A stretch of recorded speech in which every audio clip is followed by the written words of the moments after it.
क्या हाल चाल है दोस्तों। होपफुली बढ़िया कर रहे होंगे आप लोग। और जिस तरीके से बार्सिलोना इस समय अपने यूसीएल लीग में बढ़िया कर रही है ना, थर्ड पे पहुंची हुई है, ऐसे ही भाई आप लोग भी होपफुली बढ़िया कर रहे होंगे। और अनदर वीकेंड अनदर मैच भाई, बार्सिलोना अगेंस्ट लास्ट पमास। भाई बोगी टीम में से एक है ये उन टीमों में से जो जिला जिला के जीतते हैं हम इनसे भाई। तो अगर आपने पिछले 2 गेम्स देखे होंगे ना पिछले सीजन के, तो भाई आपने नोटिस किया होगा ये थोड़े लास्ट पमास ऐसी अजीबो गरीब सी टीम है जहाँ पे बार्सिलोना जो है ना, ऑल दो चांसेस बहुत ज़्यादा क्रिएट करती है, पोजीशंस अपने पास बहुत रखती है, अच्छा फुटबॉल खेलती है बार्सिलोना। उसके बावजूद भी भाई हम लोग गोल स्कोर करने में थोड़ा सा मतलब संकोच दिखाते हैं भाई उनके अगेंस्ट। तो उस तरीके की टीम है ये भाई। मगर इस साल थोड़ा गेम चेंज है भाई, पिछले के साल के कंपैरिजन में इस साल का गेम काफ़ी चेंज है। पिछले साल की तरह ही लास्ट मैच फिर से भाई रेलीगेशन जोन के आसपास ही नाच रही है इस समय। अगर आप देखोगे तो करेंटली बॉटम से फोर्थ है। तो ये तो दिख रहा है क्लियरली कि भाई बहुत अच्छा गेम उनका फॉर्म जो है इस समय जो चल रहा है वो काफ़ी अच्छा नहीं है। ठीक है, अच्छा नहीं कर रहे हैं लालिगा में इस समय पे। मगर भाई इस तरीके की टीम्स पर्टिकुलरली बार्सिलोना के अगेंस्ट थोड़ा अच्छा ही करती हैं। मैं ऐसा क्यों कह रहा हूँ बार बार कि भाई ये बोगी टीम टाइप की है भाई ये। अगर आपने लास्ट 2 गेम्स देखे होंगे ना पिछले सीजन में भाई, तो ये बैठ जाते हैं लो ब्लॉक में, बहुत ज़्यादा अपने आप से अपॉर्चुनिटीज़ नहीं क्रिएट करते। अगर आप लास्ट गेम का देखोगे ना तो एक्जी भी इनका 2.9 है, 0.29 है सॉरी। तो इतने कम एक्जी मतलब चांसेस ही हार्डली क्रिएट कर रहे हैं ये लोग। बस जाके पीछे बैठ जाएंगे, ट्राई करते हैं कि एक ड्रॉ निकल जाए बार्सिलोना से। हारना तो है ही, अगर ड्रॉ निकल जाए तो that is a win for them. तो ये स्ट्रेटेजी के साथ ये खेलते हैं। और लास्ट ईयर की प्रॉब्लम हमको और आपको पता ही है कि भाई क्या थी, कि क्लिनिकल बंदे नहीं थे। फाइनल थर्ड में हमारे भाई वो जो चांसेस हम दुनिया भर के बना दे, 14 चांसेस बनाए थे लास्ट ईयर के गेम में हमने। ठीक है, बट उनमें से फिनिश नहीं कर पा रहे थे भाई। एक एक रफीना ने फिनिश किया था, दैट्स इट। और अगर ये एक्सपेक्टेशन के साथ लास्ट पमास इस सीजन में आती है कि भाई सेम चीज़ कर लेंगे, पीछे बैठ जाएंगे लो ब्लॉक में और ट्राई करेंगे कि भाई बार्सिलोना को झिला दे, और अगर बाई चांस एक काउंटर बन जाते गोल मार दे, तो इस बार वो नहीं चलने वाला भाई इनका। क्योंकि बिकॉज आई कैन सी भाई कि हमारे पास इस समय पे फिनिशर्स हैं। आप बात करो लेवेंडोव्स्की टॉप फॉर्म में चल रहा है भाई, 20-22 गोल मार चुका है टोटल यूरोप में बंदा। रफीनिया भाई again second highest goal scorer बन रखा होगा शायद से। आ, इसी के साथ भाई लामिन यमाल भी आ रहा है मोस्ट प्रोबेबली इस गेम में। और इसके बाद पेड्री, ओल्मो और फमीन लोपेस, ये सारे बंदे भाई, इवन कसाडो भी यार गोल स्कोर कर सकता है आउटसाइड द बॉक्स। तो भाई मुझे इस बार वो चिंता नहीं सता रही कि भाई हम लोग फिनिश करेंगे कि नहीं करेंगे अगेंस्ट दिस टीम। तो मुझे ये लग रहा है कि हाई स्कोरिंग मैच होने वाला है डेफिनेटली, और बार्सिलोना मतलब आराम से जीतेगी। बस मुझे थोड़ी सी प्रॉब्लम ये लग रही है कि बैक लाइन जो है ना हमारी थोड़ी सी टायर्ड लग रही है। अगर पर्टिकुलरली बात करी जाए कुंडे की, तो राइट साइड में कुंडे काफ़ी लगातार मैचेस खेलते आए हैं, बीच में एक आधा रेस्ट भी उनको मिला है, मगर भाई I think that is not enough. तो इस बार शायद से इस गेम में शायद से कुंडे को रेस्ट मिल जाए मोस्ट प्रोबेबली, और उनकी जगह पे हेक्टर फोर्ड खेले शायद से। I am not sure but खेल सकते हैं। Similarly on the left hand side भाई बाल्डे खेलेंगे, बिकॉज उनको एक बार 70 मिनट का रेस्ट मिल चुका है। आई थिंक 15 ही मिनट खेला था उन्होंने लास्ट गेम में। तो बाल्डेज आई बिलीव सो कि थोड़ा सा तो फ्रेश होंगे comparatively.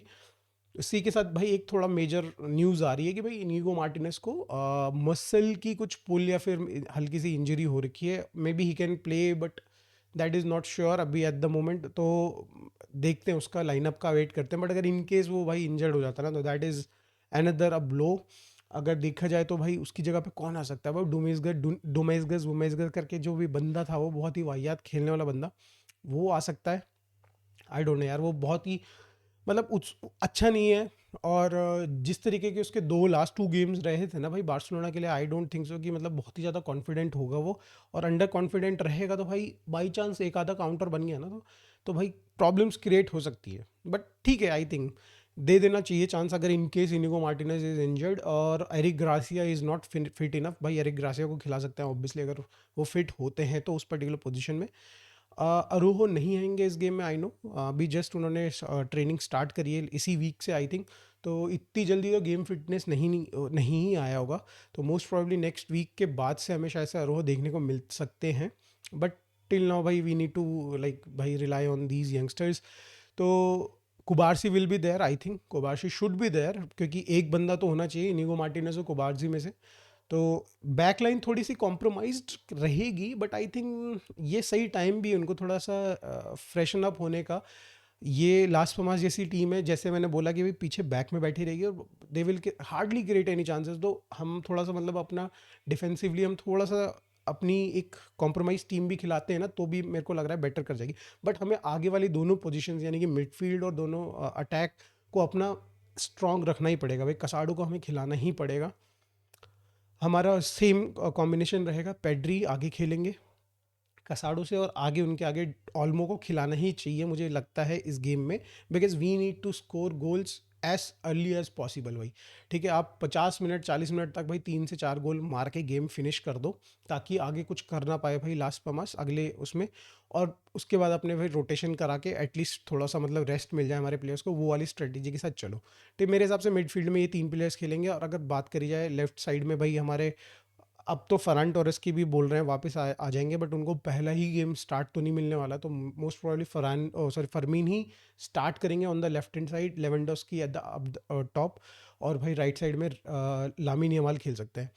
Y am saying this, मेरे को लगता है कि रफीना को भाई थोड़ा सा रेस्ट मिलना चाहिए, मोस्ट प्रोबेबली उसे मिले, मोस्ट प्रोबेबली नहीं मिले, अगर इनकेस नहीं होगा तो फिर अभी रफीना लेफ्ट में खेलेंगे, लामिन यमाल राइट पे खेलेंगे, that could be the thing. But मैं चाहता हूँ कि रफीना को रेस्ट मिल जाए और हम लोग इस कॉम्बिनेशन के साथ भी डेडली रहेंगे, मुझे तो ये लग रहा है।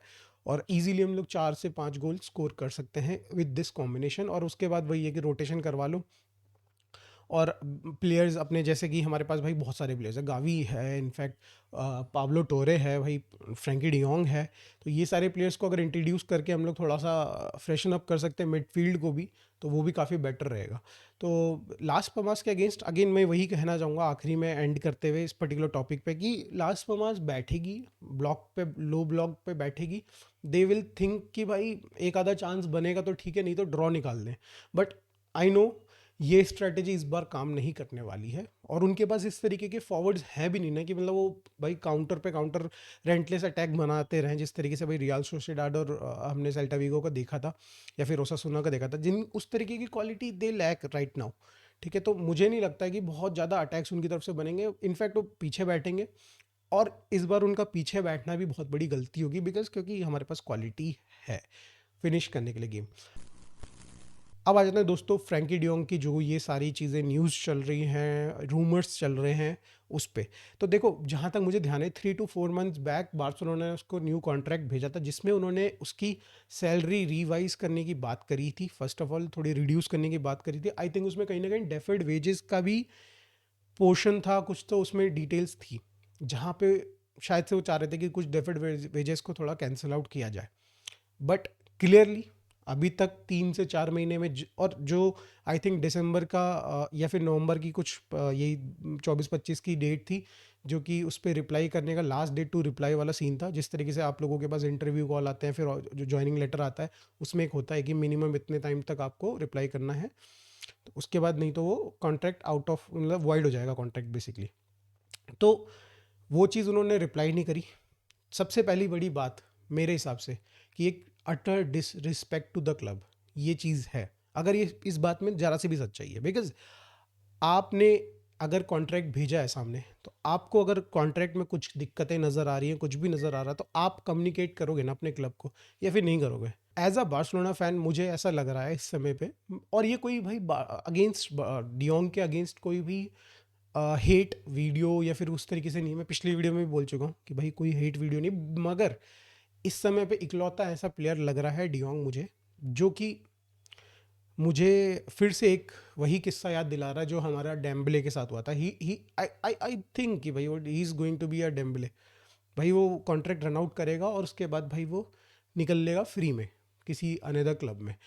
और जिस तरीके से देखो फुटबॉल खेल रहा है, फर्स्ट ऑफ ऑल अगर देखा जाए तो खेल कहाँ रहा है, फर्स्ट ऑफ ऑल यार खेल ही तो नहीं रहा है, दिक्कत ये है उसको चांसेस नहीं मिल रहे हैं और वो फिट नहीं है। दो चीज़ें हो रही हैं उसके साथ, या तो वो फिट नहीं है या तो उसको चांसेस नहीं मिल रहे हैं।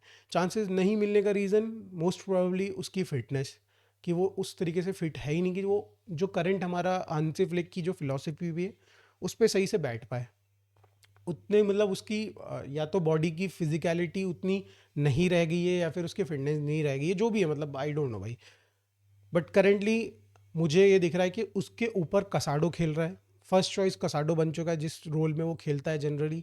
ठीक है, उसकी उससे ऊपर भाई गावी आ चुका है।